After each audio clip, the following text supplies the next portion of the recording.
కూడా ఈ కేసును పర్యవేక్షిస్తున్నాడు. వాదనలు ఏమని జరిగాయి అంటే ఈ మధ్యకాలంలో రెగ్యులర్ గా ఇక్కడ హైకోర్టుకు అటెండ్ అవుతున్నారు. వాదనలు రెండు వైపులా ఇటు ఏసీబీ కావచ్చు, అటు కేటీఆర్ న్యాయవాదులు కావచ్చు.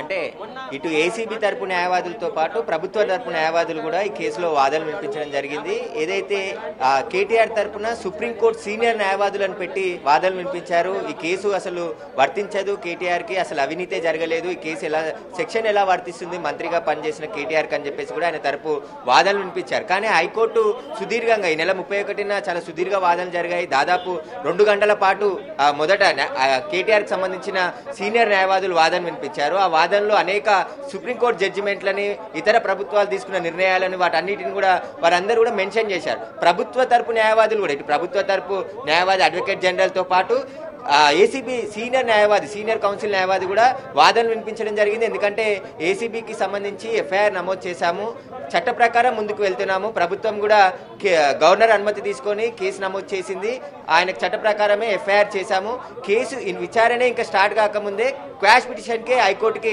కేటీఆర్ వచ్చాడు తెల్లారి అని చెప్పేసి కూడా వాళ్ళు గట్టిగా వాదనలు వినిపించారు.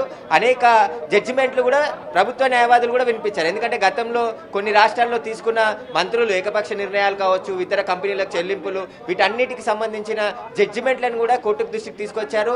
అది పరిగణలోకి తీసుకొని ఈరోజు హైకోర్టు ఆర్డర్ ఇచ్చింది అనుకోవచ్చు మనం. ఎందుకంటే కొట్టివేసింది క్వాష్ పిటిషన్. ఇప్పటి వరకు కేటీఆర్ కి ఈ రోజు కొద్దిసేపటి వరకు రిలీఫ్ ఉండే, ఇక రిలీఫ్ లేదు, ఏసీబీ ముందుకు వెళ్ళొచ్చు అని చెప్పేసి కూడా హైకోర్టు స్పష్టమైన ఆదేశాలు ఇచ్చింది. కాబట్టి ఇప్పుడు ఏసీబీ దూకుడుగా వెళ్లే అవకాశం ఉంది. అనేక కేసులకు సంబంధించిన విషయాలపైన ఇప్పటికే పూర్తి ఆధారాలు సేకరించింది ఏసీబీ. ఇప్పటికే మున్సిపల్ అడ్మినిస్ట్రేషన్, హెచ్ఎండిఏ అందరికి సంబంధించిన ఆధారాలు సేకరించింది.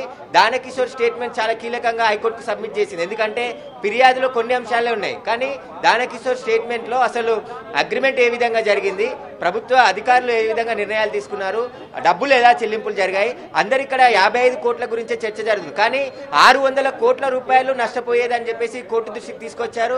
ఆ అగ్రిమెంట్ కాపీస్ ను కూడా సబ్మిట్ చేయడం జరిగింది.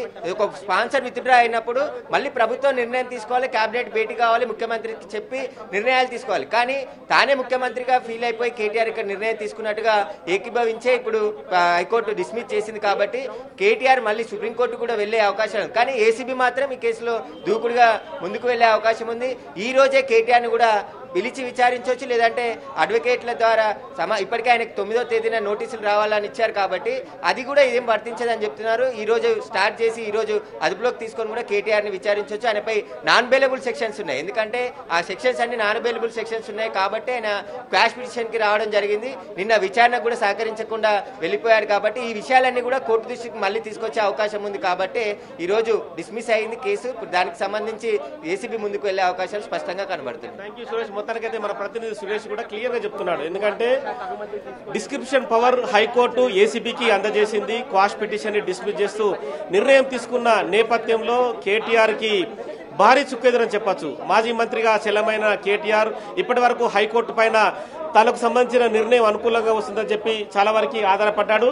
కానీ ఇక్కడ డిఫరెంట్ ఒపీనియన్ రావడంతో బీఆర్ఎస్ పార్టీ శ్రేణులు కూడా కొంత ఆందోళన పడుతున్న పరిస్థితి మనకు కనిపిస్తుంది. ఇంకా అరుణ్ కుమార్ ఈ కేసుకి సంబంధించి మరిన్ని వివరాలు మనకు వెల్లడిస్తున్నాడు. ఇంకా లైవ్ ద్వారా తన నుంచి పూర్తిగా వివరాలు తీసుకుందాం. ఖచ్చితంగా ఈ కేసును కొట్టివేయడం జరిగింది.